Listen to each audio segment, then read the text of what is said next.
Photographs from the 1890s show single trees being transported on massive rail cars, trees so enormous that their stumps alone measured over 20 feet across.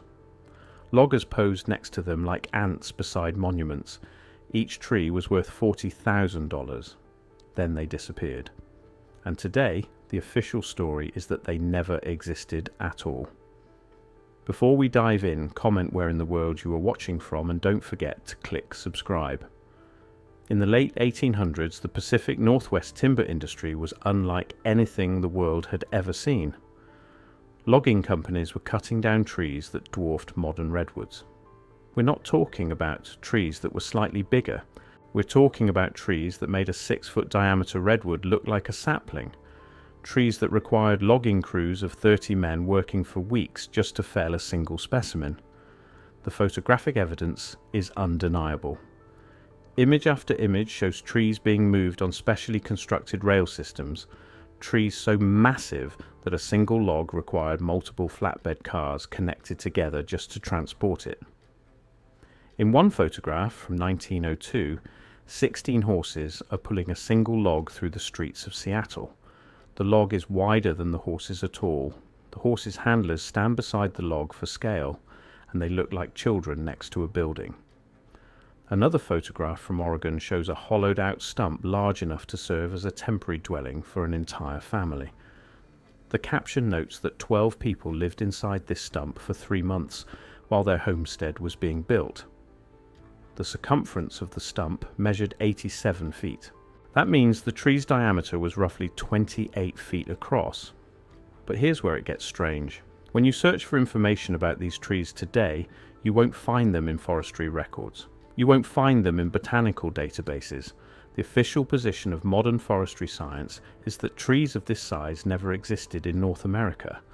Instead, what you'll find are geological surveys that classify the massive stumps still visible across the American West as natural rock formations, basalt columns, volcanic plugs, geological anomalies that just happen to look exactly like petrified tree stumps when viewed from above. The most famous example is Devil's Tower in Wyoming. Rising 1,267 feet above the surrounding terrain, it's officially classified as a volcanic neck, the hardened core of an ancient volcano. The National Park Service describes it as a geological wonder formed by the intrusion of igneous rock approximately 50 million years ago. But look at it from above. Look at the hexagonal column structure. Look at the way those columns radiate outward from the center, exactly like the grain pattern of a tree stump. Look at the flat top, the way the sides show vertical striations that resemble bark patterns. The columns themselves range from 4 to 8 sides, averaging 5 to 6 sides per column. This matches the cellular structure of petrified wood perfectly. Then compare it to photographs of enormous petrified tree stumps from the 1800s. The similarity is impossible to ignore. In fact, some of those photographs show stumps with the same hexagonal columnar structure, the same vertical grooves, the same flat top worn smooth by erosion. In Native American traditions, Devil's Tower holds special significance. The Lakota call it Bear Lodge. But older stories from tribes across the region describe it differently. They describe it as the stump of a great tree that once reached into the sky, a tree that connected Earth to the heavens. These stories were collected by ethnographers in the 1880s, before the formation was officially classified as volcanic. In 1875, a geological survey team in California documented what they called unusual rock formations in the Sierra Nevada range. Their sketches show flat-top structures with vertical columnar sides ranging from 40 feet to over 200 feet in diameter. The survey notes describe them as volcanic remnants, but the same survey also includes measurements that don't match volcanic activity.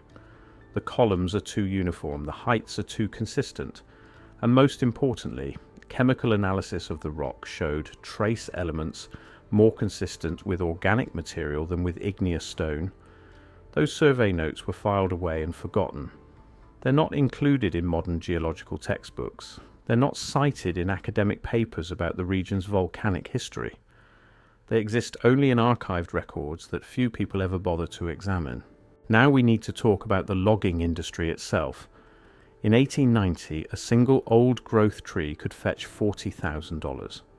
That's roughly equivalent to $1.3 million today. That wasn't the price for an entire forest. That was the price for one tree. One single specimen. To put that in perspective, the average American worker in 1890 earned about $400 per year. A decent house cost $1,000. A 40-acre farm with buildings and equipment sold for around $3,000. One tree was worth more than 10 fully developed farms. One tree represented 100 years of wages for a working man. What kind of tree commands that price? What properties would it need to have? The official timber records from that era are vague. They mention Douglas fir, Sitka spruce and western red cedar, but the dimensions listed in those records don't match the dimensions visible in the photographs. More importantly, the descriptions of the wood itself don't match. Period accounts describe the wood as having unusual properties. It was incredibly resistant to rot, even when buried in wet soil for decades. It was nearly fireproof compared to modern timber. Some reports claim the wood was so dense that it wouldn't float in water, yet was somehow easier to work with hand tools than ordinary pine. These descriptions don't match any known species of tree currently recognized by modern forestry science. A photograph from 1896 shows a tree stump in Washington state with a circumference of 93 feet. That's a diameter of nearly 30 feet. Modern Douglas firs, even the oldest specimens in protected groves, rarely exceed 12 feet in diameter. The official forestry explanation is that the photograph was mislabeled or the measurements were exaggerated. But dozens of photographs exist, from different logging companies, from different regions, all showing the same thing. Trees of impossible size being cut, transported and processed into lumber. Then something changed. By 1920, the giant trees had disappeared from logging records entirely. The photographs stopped. The massive stumps visible across the landscape were reclassified as geological formations, and the timber industry shifted to harvesting trees of normal size. The transition happened remarkably fast, too fast for it to be natural depletion. If you were harvesting a finite resource, you'd expect to see a gradual decline. Smaller and smaller trees over time as the larger specimens were exhausted. Instead, the historical record shows giant trees one year and normal-sized trees the next, with almost no transition period in between. This is where the Tartaria theory enters the picture. Tartaria, according to alternative historians, was a vast civilization that existed across the northern hemisphere until the mid-1800s. A civilization with advanced technology, monumental architecture, and a completely different understanding of natural resources. In the Tartaria framework, these giant trees weren't just trees.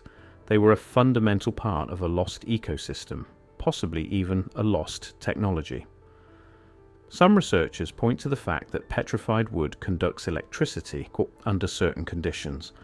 Others note that the resin from old-growth trees was used in early electrical systems, and that some of the first telegraph poles and power line supports were made from old-growth timber, specifically because of its electrical properties. What if these trees served a function we no longer understand? What if their size wasn't random but purposeful? What if they acted as natural electrical conductors, atmospheric processors, or environmental regulators? What if removing them was intentional, part of a larger plan to reset the technological infrastructure of an entire civilization?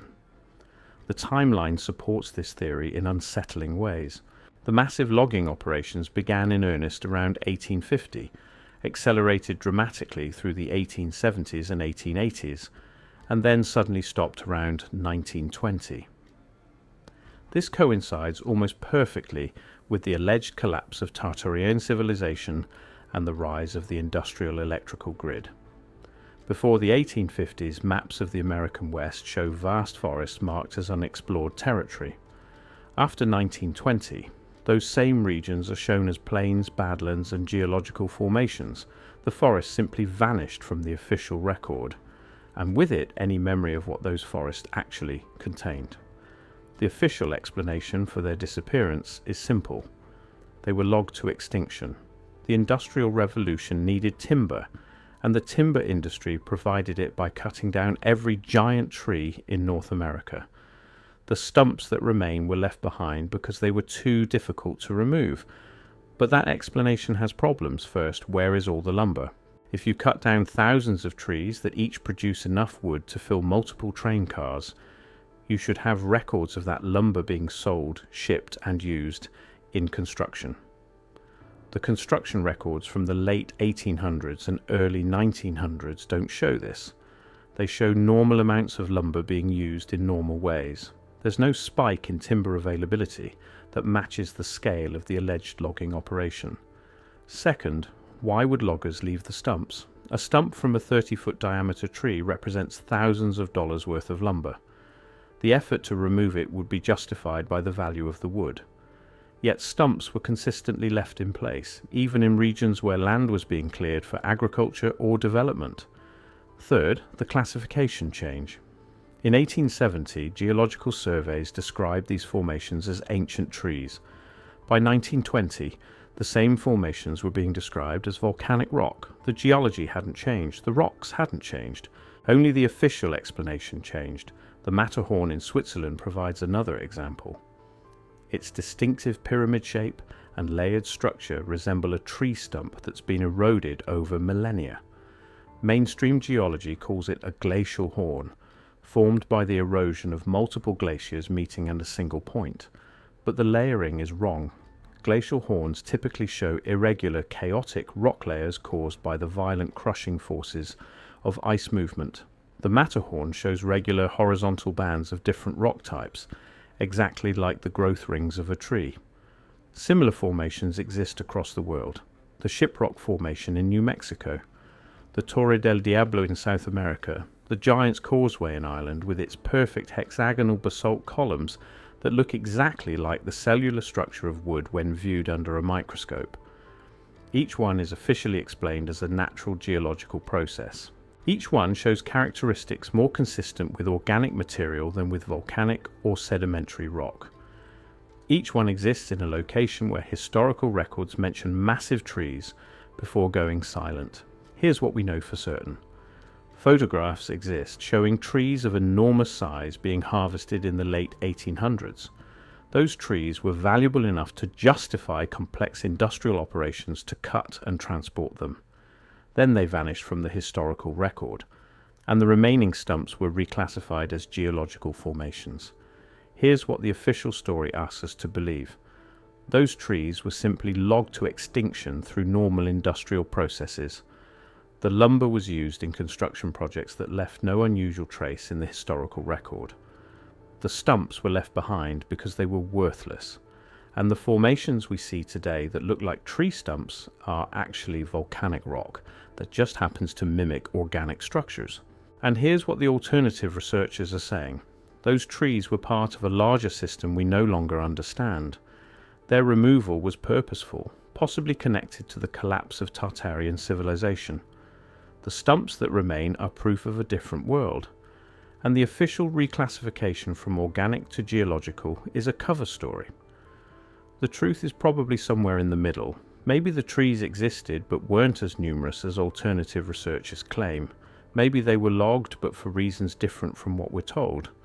Maybe the stumps are natural formations but contain trace elements that complicate the simple geological explanation.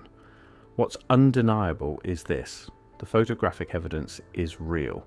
The trees existed. They were enormous, they were valuable, they disappeared. And someone decided that the best explanation was to pretend they were never trees at all. Whether that's because of suppressed history, lost technology, or simply bureaucratic laziness, is something you'll have to decide for yourself.